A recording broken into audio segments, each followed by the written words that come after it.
Breaking: Poilievre stuns nation. Stop foreign interference in Canada.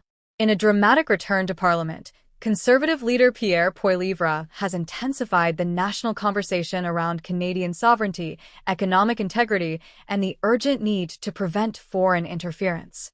Fresh off his decisive win in the Battle River, Crowfoot by-election, Poilievre wasted no time addressing the public, challenging the Liberal government's record on national security, trade, and domestic accountability.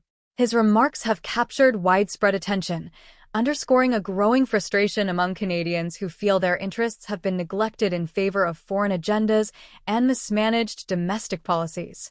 Poilievre has made a clear commitment to a Canada First philosophy, emphasizing the protection of Canadian identity, culture, and economic independence. Central to this vision is the proposed Canadian Sovereignty Act, a legislative initiative aimed at eliminating bureaucratic obstacles that have long hindered domestic development. Bills such as C-69 and C-48, which have imposed restrictions on pipelines, mining operations, and energy projects, are targeted for repeal. Poilievre argues that removing these barriers will unleash economic growth, create jobs, and ensure that Canadian resources benefit Canadians first, rather than foreign investors or external political interests. Economic revival is a core element of Poilievre's platform. By reducing capital gains taxes on reinvested profits and eliminating the industrial carbon tax, the Canadian Sovereignty Act seeks to reverse the $125 billion capital outflow Canada has experienced this year. Poilievre believes that encouraging reinvestment within Canada will foster innovation, support small and medium-sized enterprises, and stimulate long-term job creation. He has framed these measures as essential steps toward ensuring that Canadians have the resources and opportunities to prosper in a globally competitive environment, while simultaneously curbing the economic influence of foreign powers. Accountability in government remains a consistent theme in Poilievre's rhetoric. He has publicly criticized Prime Minister Mark Carney for alleged conflicts of interest, particularly regarding financial stakes in sectors such as electric vehicles and modular housing, which benefit from government incentives and subsidies. Poilievre's vision includes robust mechanisms to ensure that elected officials cannot leverage public office for private gain, proposing stricter rules for blind trusts and transparency in political finance. By highlighting these issues, Poilievre positions himself as a leader committed to restoring public trust and holding the current administration to account. National security is another pillar of Poilievre's agenda. He has voiced strong concerns about foreign interference in Canadian affairs, including attempts by countries like China, India, and Iran to influence elections and policy decisions.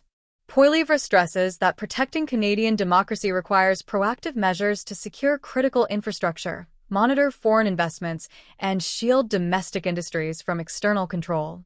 He frames this as essential not only for preserving sovereignty, but also for safeguarding the economic and social well-being of Canadians. Trade policy and defense of domestic industries are closely tied to Poilievre's sovereignty-focused approach. In response to Chinese tariffs on Canadian goods such as canola, he has advocated for retaliatory measures, including tariffs on imported Chinese electric vehicles. He argues that protecting Canada's strategic industries, from steel and aluminum production to energy sectors, is vital for national security and economic resilience. Poilievre has linked these trade actions to a broader strategy of ensuring that Canada is not dependent on foreign supply chains for essential materials and technologies. Law and order also feature prominently in Poilievre's platform. He has expressed concern over rising crime rates and criticized Liberal policies perceived as catch and release, approaches that fail to deter repeat offenders. Poilievre supports reforms that empower Canadians to defend themselves and their families, including reinforcing CASA laws and increasing penalties for organized crime and gang-related violence. His proposals aim to create a justice system that protects citizens, restores public confidence, and reduces the influence of criminal networks in Canadian communities. Poilievre's emphasis on Canadian identity and nationalism is a unifying thread throughout his agenda. He promotes a vision of Canada that respects bilingualism, celebrates cultural diversity, and integrates immigrants without importing external conflicts. He contrasts this with what he perceives as divisive identity politics promoted by the current Liberal government, arguing that a focus on shared national values is essential for social cohesion and stability. This philosophy underpins his broader argument that Canada's strength lies in its citizens, not in external influence or globalist agendas. Personal engagement with the public is a key aspect of Poilievre's leadership style. He has shared anecdotes from his personal life, including a childhood passion for wrestling and a current interest in mixed martial arts, as a way of connecting with voters and humanizing his political persona. By presenting himself as relatable and grounded, Poilievre seeks to build trust and foster a sense of shared experience with Canadians across regions and demographics. Poilievre's call for action resonates with Canadians concerned about sovereignty and the nation's direction. He emphasizes that decisions regarding Canada's resources, economy, and security should be made domestically, free from foreign pressure or influence. By prioritizing Canadian interests first, he argues, the government can create a sustainable future, protect jobs, and ensure that Canadians remain in control of their own destiny. Looking forward, the introduction of the Canadian Sovereignty Act in Parliament is expected to spark intense debate. Poilievre's proposals are likely to shape national discourse around trade, security, and governance for months to come.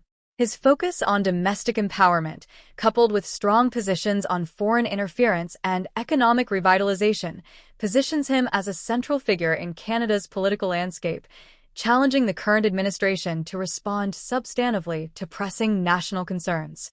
In conclusion, Pierre Poilievre's recent initiatives underscore a commitment to protecting Canada's sovereignty, identity, and economic future. By advocating for accountability, defending strategic industries, and taking a firm stance against foreign interference, he presents a vision of a Canada that is independent, secure, and prosperous. His emphasis on citizen-centered policies, national pride, and practical economic reforms offers a roadmap for Canadians who seek leadership focused on domestic priorities and long-term national resilience.